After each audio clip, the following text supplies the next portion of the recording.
Hi hello നമസ്കാരം, welcome back. മാധവിക്കുട്ടിയുടെ നീർമാതളം പൂത്ത കാലത്തിലേക്ക് ഒരു തിരിഞ്ഞുനോട്ടം.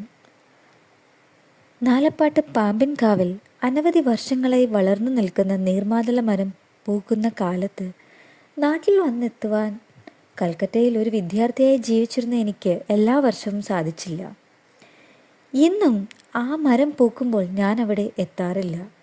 എങ്കിലും എൻ്റെ അടച്ച കൺപോളകൾക്ക് പിന്നിൽ വെണ്ണ വർണ്ണമുള്ള പൂക്കളും വഹിച്ച് തലയെടുപ്പോടെ നിൽക്കുന്ന ആ മരം വൈകാരിക സുരക്ഷിതത്വത്തിൻ്റെ ഒരു പ്രതീകം കണക്കിൽ നിലകൊള്ളുന്നു.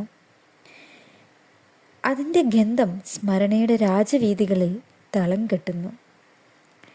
നീർമാതള മരം പൂക്കുന്നത് കേവലം ഒരു ആഴ്ചകാലത്തിന് വേണ്ടിയാണ്. പുതുമഴയുടെ സുഗന്ധം മണ്ണിൽ നിന്നുയർന്നാൽ നീർമാതളം പൂക്കാറായി എന്ന് വിചാരിക്കാം. പൂക്കൾ വന്നു നിറഞ്ഞാൽ ഇലകൾ കൊഴിയുകയും ചെയ്യും. പാടത്തിനപ്പുറത്ത് ആശാരിപ്പറമ്പിൽ നിൽക്കുന്നവരുടെ നസാരന്ധ്രങ്ങളിലും ഒരു അനുഗ്രഹം എന്ന പോലെ ആ പൂക്കളുടെ പരിമളം വന്നെത്തും. ആ മരത്തിൽ പടർന്ന രംഗൂൺ കീപ്പറുടെ വള്ളികളിൽ എല്ലാ മാസവും കുറച്ച് പൂക്കൾ കാണാം. വെളുത്തവയും ചുവന്നവയും. അവയ്ക്കുമുണ്ടായിരുന്നു ഹൃദ്യമായൊരു സൗരഭ്യം. തെക്ക് പടിഞ്ഞാറൻ കാറ്റ് വീശുമ്പോൾ സന്ധ്യ ഇരുളിൽ താഴ്ത്തിയ മുറ്റത്ത് അത് പരക്കാറുണ്ടായിരുന്നു.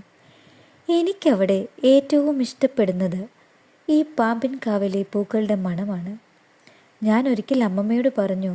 അഭിമാനത്തോടെ അവർ തൻ്റെ ചുറ്റും നോക്കി. കാഞ്ഞിരവും ഇലഞ്ഞിയും പരിയും നീർമാതളവും കുങ്കുമവും പൂവണിഞ്ഞ സമയമായിരുന്നു അത്.